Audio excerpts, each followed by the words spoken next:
అందరికీ నమస్తే. ఇక మీ నర్సన రానే వచ్చేసిండు. ఇక ఏదైనా ఏమైనా బరాబర్ చెప్పుకుందాం. మరి రానున్న రోజుల్లో జగన్కు కటింగ్ షాప్ ఖర్చులు కూడా తప్పిస్తున్నాడు పవన్ కళ్యాణ్ అభిమానులు. ఇది ఎక్కడ చిత్రముడు నీ గమాది సల్లగుండు అని అనుకుంటున్నా. మరి ఈ మాట అంటుంది నేను కాదు. ఏకంగా చంద్రబాబు నాయుడు అంటుండు ఒక రోడ్డు షోలా. ఇక మరి ఇందా మరి ఇంకేమంటుండో సారు. అసలు పవన్ కళ్యాణ్ అంటే ఏందనుకుంటున్నారు మీరు? పవన్ కళ్యాణ్ అంటే వ్యక్తి కాదు, పవన్ కళ్యాణ్ అంటే మహాశక్తి. అందుకనే పవన్ కళ్యాణే మా ఊపిరి, పవన్ కళ్యాణే మా పంచప్రాణము. పవన్ కళ్యాణ్ కోసం ఏమైనా చేస్తాము, పవన్ కళ్యాణ్ కోసం అవసరమైతే ప్రాణమైనా ఇస్తాము అని ఈ రకంగా ప్రచారం చేస్తున్నారట ఏపీల కార్యకర్తలు, పవన్ కళ్యాణ్ అభిమానులు. ఇక ముచ్చట అదునుగా చూసుకొని ఇక నారా చంద్రయ్య సల్లగుండా చంద్రబాబు నాయుడు పాయని దండం పెడితే పెనమనూరులో రోడ్ షో పెట్టి పవన్ కళ్యాణ్ అంటే ఏందనుకుంటున్నారు అని గదే అక్షరాల సత్యం దింపి ఇక జనాలను ఒక్క తిరిగి నవ్విస్తాడు. మిత్రుడు పవన్ కళ్యాణ్ గారు అని చెప్పి కూడా నేను మీకు తెలియజేస్తున్నా.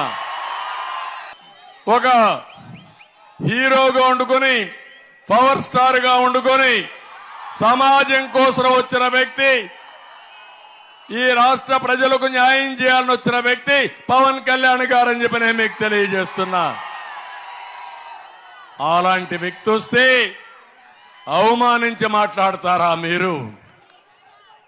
ఇంకో పక్క ఆయన తిరిగితే తిరగకూడదని అడ్డం పడతారా మీరు? కనీసం ఆయన ఫాలోయర్స్ తలుచుకుంటే జగన్మోహన్ రెడ్డిని తల్లో ఎంటికలు కూడా ఉన్న బొచ్చంతా పీకేస్తారు.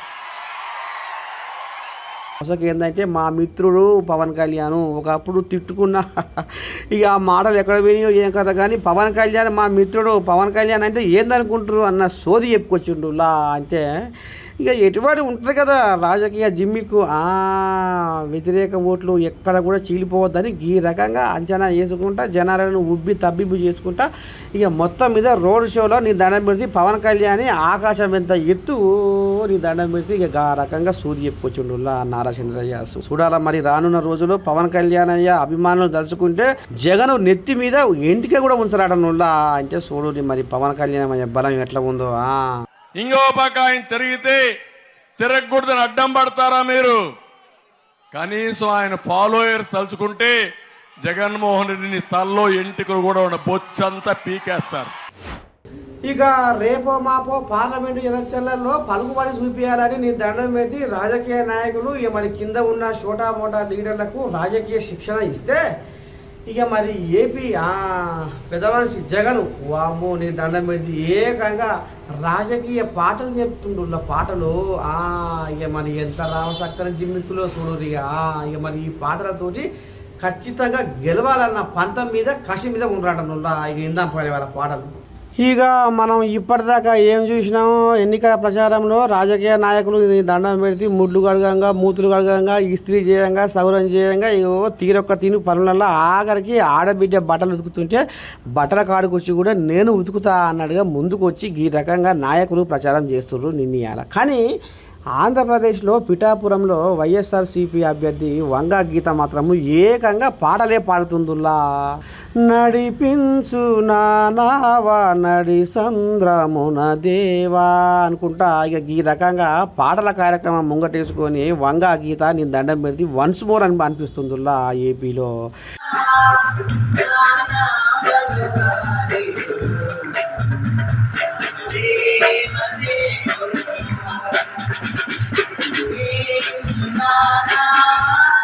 ఎందుకంటే మరి జగనయ్యతోని మాట తీసుకుందా ఇక్కడ మరి పిఠాపురం అభ్యర్థి మరి పవన్ కళ్యాణమయ్య అంటే మరి చిన్న సన్న మనిషి, ఆ షెట్టులో ఉన్న మనిషి. మరి ఆ షెట్టుని కూకడి వేలతో తొలగించాలంటే మొత్తం తొలగించాలంటే ఏం చేయాలి? అందుకనే ఇక గిస వంటి రాగం ఎత్తుకొని వంగా గీత నీ దండం పెట్టి ఊరూరా ప్రచారంలో పాటలే పాటలాడనుల్లా.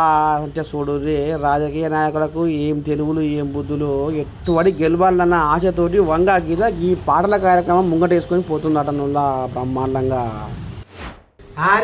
ఓరి మొగం చెల్లనోడా ఎందుకు బతున్నారా భూమి మీద మంది అందరూ నీకు నాకు అని పని చేసుకుంటుంటే నువ్వేం చక్కన 3 బజార్ల కాడ ముచ్చట పెడుతున్నావా?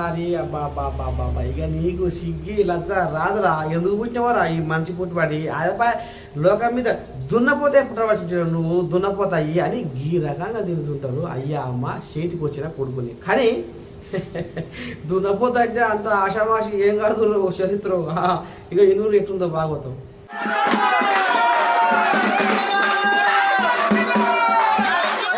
హారే బోరి వారి ఏం పని చేస్తున్నావురా, ఏమైనా పాలు పతాకము లేచి 3 బజార్ల కాడ ముచ్చట పెట్టగానే సరిపోయినదిరా, ఎట్లొస్తుంది నువ్వు ఇట్లా కూడు ఎందుకు బతున్నావురా, దున్నపోతు బతుకు ఆయనకలా నీకంటే దున్నపోతు మేలురా అని ఇంకో ఈ రకంగా అయ్యా అమ్మ ఇక షెట్టోలో ఎదిగిన కొడుకులను తిడుతుంటారు వాళ్ళ.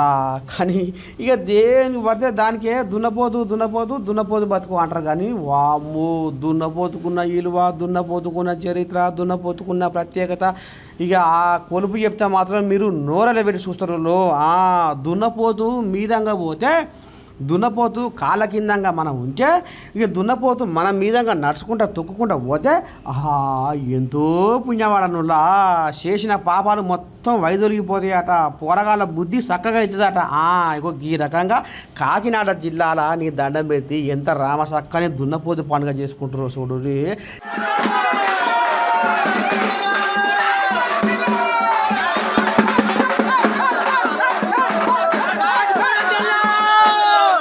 ఇక శివసత్తులు అయితే నీ దండం పెడితే వామ్మ కిందికి ఇంత పొడుగు దండలు వేసుకొని ఇక వాళ్ళ ఆటలు, వాళ్ళ పాటలు, వాళ్ళ సిగాలు, వాళ్ళ కథ అబ్బాబ్బాబ్బాబ్బా ఎంత రామసక్కని పండుగ అంటే పండుగనులా. దున్నపోతుకు ఇంత చరిత్ర ఉందంటే ఇక చూడు. మరి ఇక రానున్న రోజుల్లో దున్నపోతుకు మరో ప్రత్యేకమైన రూపం ఏంటంటే రానున్న రోజుల్లో ఆంధ్రప్రదేశ్ అంటట్టు అవో అంత ముందుగా చేస్తారు పండుగ చూడు.